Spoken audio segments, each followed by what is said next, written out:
away the second time of asking. In the 2018 Tote Galway Plate, they're spread across the track. Koshari with Prominent, the top weight sub-lieutenant, the yellow cap of Calino Dairy and Conrad Hastings, Haymount, and they're followed by Devil's Bride, and going up between horses racing to the first of 14 fences is Clarcam. So as they jump fence number 1 away from the stands and make the bend, all are safely over, with vying for the lead Sub-Lieutenant, Clarcam and Calino Dairy. These three turn in front of the second fence, with Haymount and Devil's Bride. Conrad Hastings and Patrick's Park on the inside is prominently ridden on the inside of Drumcliff, the English challenger, again safely over the second fence. So they go to number 3, with not much between Sub-Lieutenant and Clarcam alongside, then Calino Dairy and Devil's Bride. Haymount next with Drumcliff, the Blue Hat, and then Conrad Hastings and Patrick's Park. Next on the inside, the bright orange colours of the Plotting Shed. Haymount, a very bad mistake there, and was knocked back quite a number of positions as they race on right up the far side to the next fence, which is fence number 4.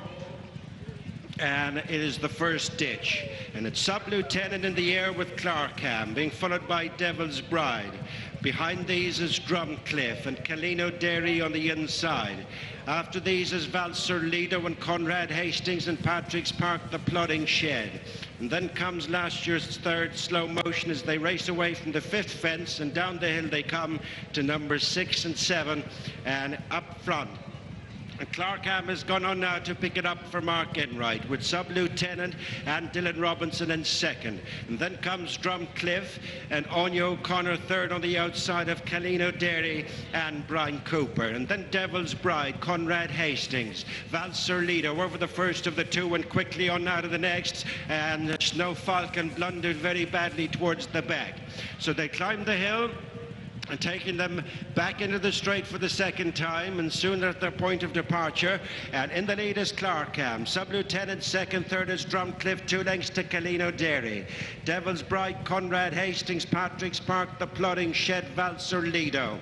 They're followed by Jury Judy and Ever Russia Con. Slow Motion is next, and these are being followed by Rock the World. They're very tightly grouped with a circle in front of them, and 7 more fences left to jump. And Drumcliff is tanked up on the near side to just pick it up from Clarcam, and in between horses is Sub-Lieutenant. 2.5 lengths to Calino Dairy, who's followed by Devil's Bride, Conrad Hastings, Patrick's Park, Valser Lido, the Plodding Shed, Slow Motion. Next is Kitten Rock with Jury Duty, Saturnas. Rock the World is next with Lord Scoundrel, whose last win came in this race 2 years ago. Is followed by Never Russia Con and Peregrine Run, Haymount, and then comes Elelshi Inwa, and Tully East is well back at this point, with 6 more fences left to jump.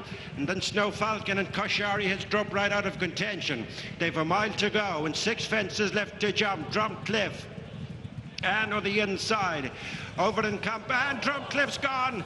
And the Plodding Shed, another casualty. Rock the World was very badly hampered. Quickly up is Jack Kennedy, and the good news also on O'Connor's to her feet. They've 7 furlongs to go and 5 more fences left to jump, and Clarcam has been left a good 5-length leader from Sub-Lieutenant. Calino Dairy on the inside, and then Conrad Hastings, Valser Lido, Patrick's Park in the first half dozen, although a slight mistake there. Jury Duty is getting into contention, and then comes Slow Motion and Devil's Bride on the outside of Kitten Rock. They're racing out of the ditch for the final time. It's 4 from home, and Clarcam is out in front of Sub-Lieutenant. Then Valser Lido making headway. Calino Dairy on the inside with Conrad Hastings bang there between horses. They're followed then by Jury Duty and Patrick's Park over 3 fences from the finish. And Clarcam enjoys a huge lead at the top of the hill, coming onto the final half mile. 2 more fences left to jump, and Clarcam is way out in front of the rest of the field. Second is Sub-Lieutenant, followed by Calino Dairy and Conrad Hastings. Patrick's Park has gone 5th, and Jury Duty, Never Russia Con, Peregrine Run over the second last, and Clarcam comes to the final fence with a big advantage over Sub-Lieutenant. Calino Dairy is next with Patrick's Park, Conrad Hastings, Jury Duty and Peregrine Run. Now the long run in. 2 furlongs to go. The jumping is over them, and it's Clarcam and Mark Enright with a slightly reduced advantage, with Patrick Spark gone off in pursuit. Then Sub-Lieutenant, Jury Duty, Calino Dairy, Conrad Hastings, and then Lord Scoundrel up the hill with a furlong to go in the 2018 Tote Galway Plate, and it's Clarcam and Mark Enright holding them. Patrick Spark, Jury Duty, and then comes Sub-Lieutenant. It's been a dream day for Mark Enright, and it's a copy and paste for Henry de Brome, or Gordon Elliott and Gigginstown. Winning back-to-back plates, Clarcam, Mark Enright, Gordon Elliott and Gigginstown have won the 2018 Galway Plate.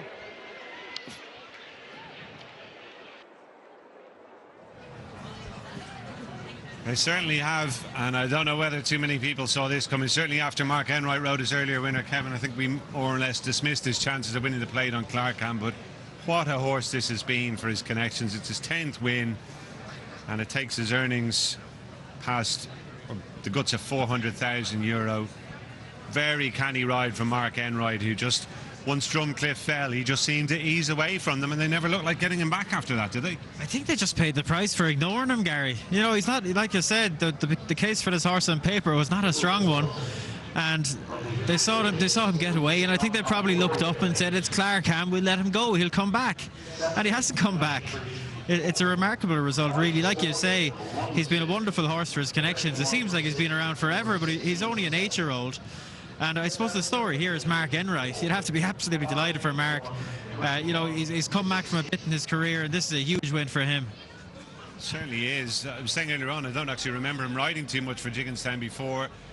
He's usually seen a lot more often in the green and gold of JP McManus, who obviously had a few runners in the race today as well. But there's the result. Believe it or not, number 7 Clarcam has won it for Gigginstown and Gordon Elliott under Mark Enright, 33-1 the favourite. The reserve 23 Patrick Spark just got second at 9-2.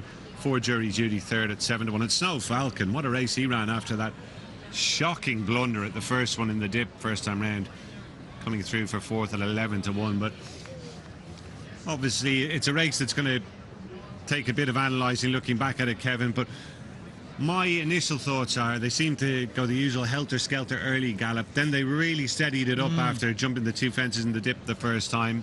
Drumcliff tanked his way into the lead, as Jerry said in commentary, but as I say, once he tipped up, Mark Enright just seemed to get his own way totally on Clarcam, didn't he? That seemed to be the way it was to me as well, Gary. It steadied right down going out in the second circuit, and I think they just ignored this fella. If you can imagine putting yourself in one of the riders' heads in the front rank, and if you see Clarcam slip in the field, you're not going to be nearly as concerned as you would about many of the other horses in the field, and he just hasn't come back. It's a strange race.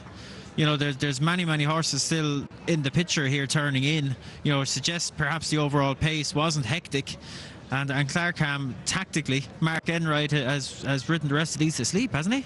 It certainly looks that way. He's a huge favourite in the Elliott yard. Not surprisingly, this horse, he's been around, well, quite some time. Even though he's 8 years of age, it feels like he's been around an awful lot longer than that. And I remember after he won, didn't he win one of those graded chases at Navan last season? Elliott was saying afterwards he was going to go point to pointing at one stage before they decided to give him another crack. Yeah, his connections have been sort of boxing clever with him for the last few seasons. Just try, you know, and Gordon's fantastic at that, just to try to find these weak gaps there, and, you know, grade 3s, grade 2s, listed conditions chases, and, you know, he's down. He's 12 pounds lower than his career high, which isn't a whole lot considering that career high was, you know, 3 years ago. You know, it's a hard one to digest, really. But again, I just emphasise, as well as being thrilled, obviously, for Gordon Elliott, you'd have to be delighted for Mark Enright. He's had a long road, and to get a big win like this in this stage, you could only be delighted for him. Very much so. He's been very open about his problems, Mark, and I know Dr. Adrian McGoldrick has been a huge help to him in dealing with them off the track, and he's in a good place these days, and he'll be in a very good place this evening because he's won the big one here on day 3 of the festival, the Tote.com Galway Plate. Yes, indeed, Clarcam, 33-1 on a day of shocks, has landed our feature. More when we return.